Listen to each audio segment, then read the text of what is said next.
So this is a bit more of a serious video, so if you're not into that, I'd suggest tuning out now.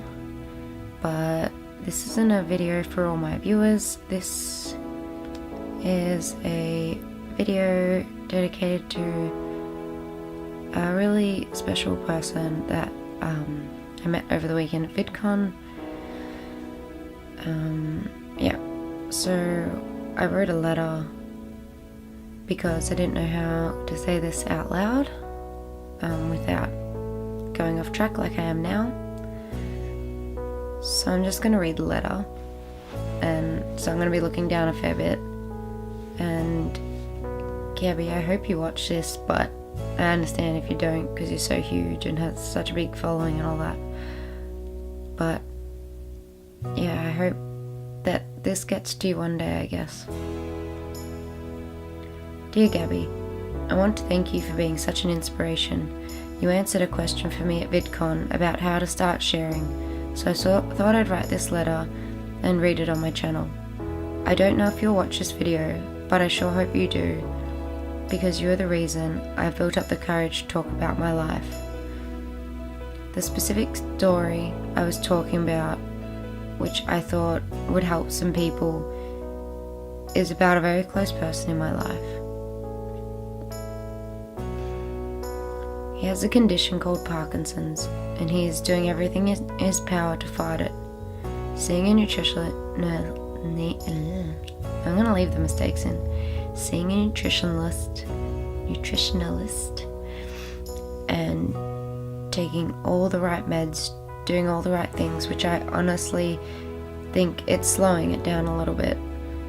It's a neurological disorder which is still very understudied. Slowly losing control of his body, becoming weaker and slightly more disabled. It's heartbreaking to watch, and it's heartbreaking and hard to watch, especially when he is in denial. Gabby, I hope you're still here, even though this is a slow video. He was always such a positive man, but with this disease, it has brought on depression and anxiety in him, which I've never seen before. He was the most positive person you'd ever meet. Now I feel like he is losing himself every day. For the people around him, we don't mean to feel sorry and sad for him and act different, but your whole way changes when someone is sick. My heart aches, and I feel such helplessness, but you, Gabby, brought a strength to my soul when you spoke out about your own struggles.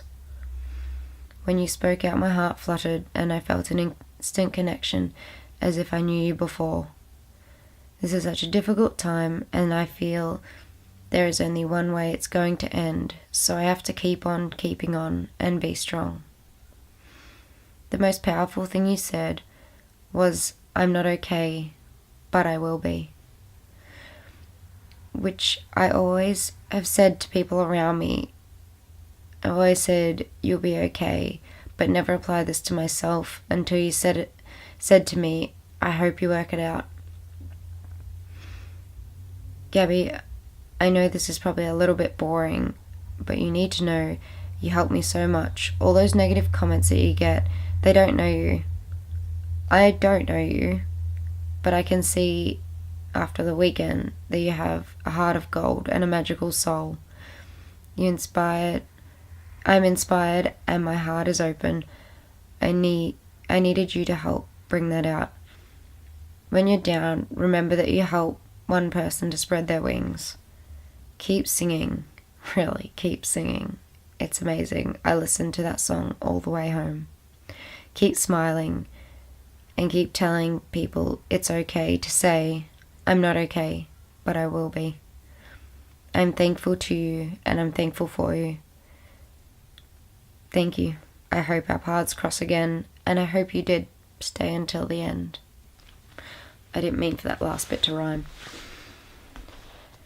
So, yeah, that's all I have to say.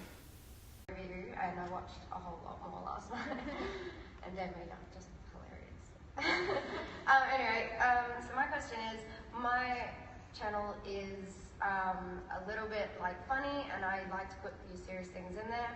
And there's like a few things that I'm going through which I'd like to share, which I feel like would help people, but I'm struggling to say them on camera, like without like breaking down, I guess.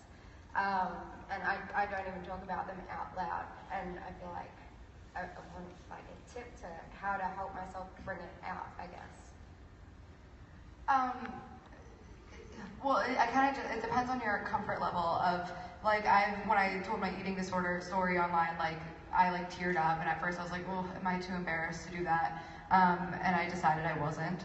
But I think, like, there's stories that in my past, that if I would even think about them, I would like break down sobbing for the rest of the day.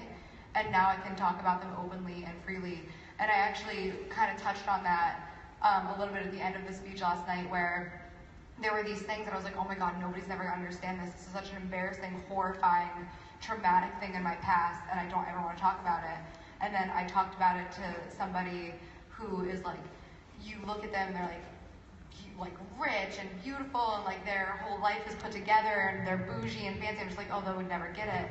And it turns out that person had this exact same upbringing. And I was like, I can't believe I was hiding this from this, because we related on it so much, and now we have such a real connection. So I think, you know, if you're trying to put it online, but you don't want to like cry online, maybe don't go all the way yet. Don't just like jump in and be like, I'm gonna put this out there. See if you're comfortable talking about it with some friends or a therapist, and see if you can get yourself to a place where you're fully owning your story and owning your emotions.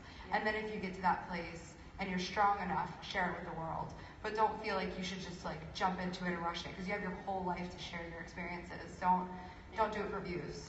Yeah, no, I feel like, because no one around me wants to talk about it, and like no one, like my family doesn't talk about it, and he's in denial about it, and like the internet's where I share my stuff, because I feel like once I've said it, I feel better. Do you know what I mean? Yeah. So, but yeah, I'm just struggling to put it into it. I would say, you know, just like I said, find your comfort level. If you, like I'm saying this in all seriousness, Yeah. if you can get therapy, Yeah. do it. Yeah. I loved therapy. It changed my life. If you would have met me 2 years ago, I was a completely different person. And try it if you can. But again, if YouTube is something that's like a cathartic place where you can like come and like a cathartic place where you can come and talk, and it is helping you,